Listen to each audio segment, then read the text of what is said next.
មហាសេដ្ឋីលោក Jeffrey Preston Bezos ដែលត្រូវបានគេស្គាល់ថាជាស្ថាបនិកនិងជាប្រធានប្រតិបត្តិរបស់ក្រុមហ៊ុន Amazon ជាពាណិជ្ជកម្មអេឡិចត្រូនិកដ៏ធំបំផុតរបស់ពិភពលោកថ្ងៃនេះ We Educate នឹងនាំមិត្តអ្នកស្ដាប់មកស្គាល់និងដឹងពីប្រវត្តិរបស់លោក Jeff Bezos និងការបង្កើតក្រុមហ៊ុន Amazon ដែលជាក្រុមហ៊ុនលក់និងផ្គត់ផ្គង់ទំនិញលើអនឡាញដែលធំជាងគេបំផុតដែលមានទីតាំងចម្បងនៅសហរដ្ឋអាមេរិកនិងបានពង្រីកសាខាជាច្រើននៅទូទាំងពិភពលោកលោក Jeff Bezos កើតនៅថ្ងៃទី12ខែមករាឆ្នាំ1964នៅក្នុងទីក្រុង Albuquerque រដ្ឋ New Mexico សហរដ្ឋអាមេរិកលោកមានម្ដាយឈ្មោះ Jacqueline និងមានឪពុកឈ្មោះ Ted Jorgensen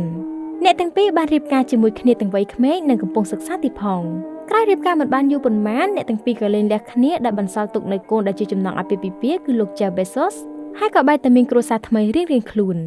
លោក Jeff Bezos មានចំណង់ចំណូលចិត្តខាងផ្នែកវិទ្យាសាស្ត្រនិងបច្ចេកវិទ្យាតាំងពីក្មេងមកម្ល៉េះនៅក្នុងឆ្នាំ1982លោក Jeff Bezos បានផ្លាស់ប្ដូរទៅរស់នៅទីក្រុង Miami រដ្ឋ Florida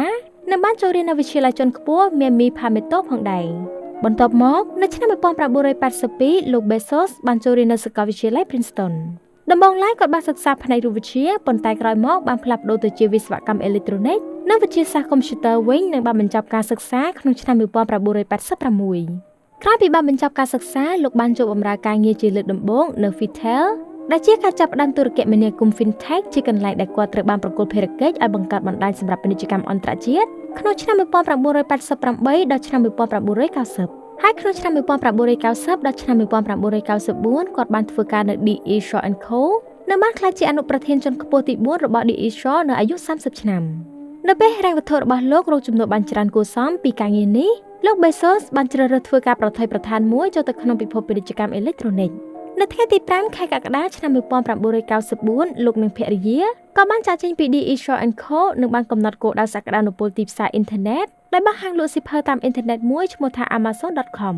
ក្រោមការសាកល្បងលោកក៏បានសុំឲ្យមិត្តដែលលោកស្គាល់ជាង300នាក់ធ្វើការសាកល្បងនៃប្រព័ន្ធនេះនៅក្នុងឆ្នាំ1997ក្រោយដែលឲ្យដំណើរការជាសាធារណៈលោកក៏បានសុំឲ្យមិត្តដែលលោកស្គាល់ជាង300នាក់ធ្វើការផ្សព្វផ្សាយនៅទូទាំងពិភពលោកក្នុងរយៈពេល1ខែដំបូងការដាក់លក់សៀវភៅនៅលើ website នេះបានឈានដល់$200ក្នុងមួយសប្តាហ៍ដែលហួសពីការរំពឹងទុករបស់លោក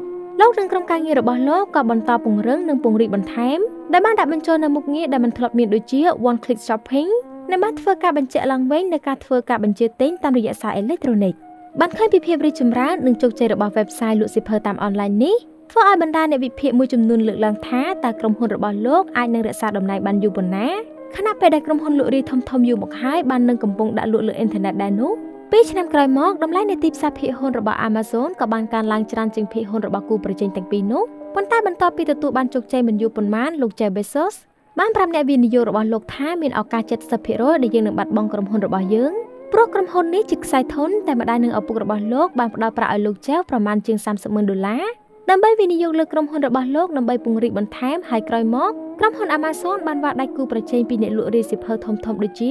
Borders និង Barnes & Nobleលោកក៏បានបន្ថែមការលក់ដូចជាតន្ត្រី CD វីដេអូអេឡិចត្រូនិកនិងទំនិញជាច្រើនមុខទៀតចូលទៅក្នុងទីផ្សារហើយនៅខណៈពេលដែលគេហទំព័រ .com បានធ្លាក់ចុះក្រុមហ៊ុន Amazon បានរីកចម្រើនជាមួយនឹងការលក់ប្រចាំឆ្នាំដែលកើនឡើងយ៉ាងខ្លាំងលោក Jeff Bezos បានខិតខំប្រឹងប្រែងនិងបានប្រែក្លាយហាងលក់សៀវភៅតូចទៅជាហាងលក់ទំនិញដ៏ធំរបស់ពិភពលោកបច្ចុប្បន្នក្រុមហ៊ុន Amazon មិនត្រឹមតែលក់សៀវភៅនោះទេតែក៏មានការលក់សម្ភារៈគ្រប់ប្រភេទដែលអតិថិជនអាចរកឃើញនៅក្នុងគេហទំព័ររបស់ Amazon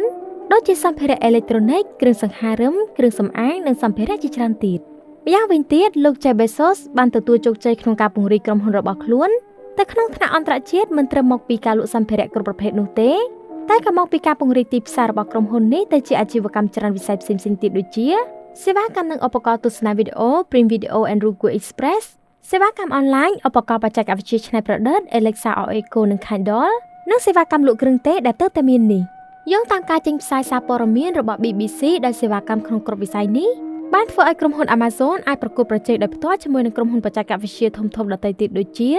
Facebook, Apple, Google និង Netflix ជាដើម។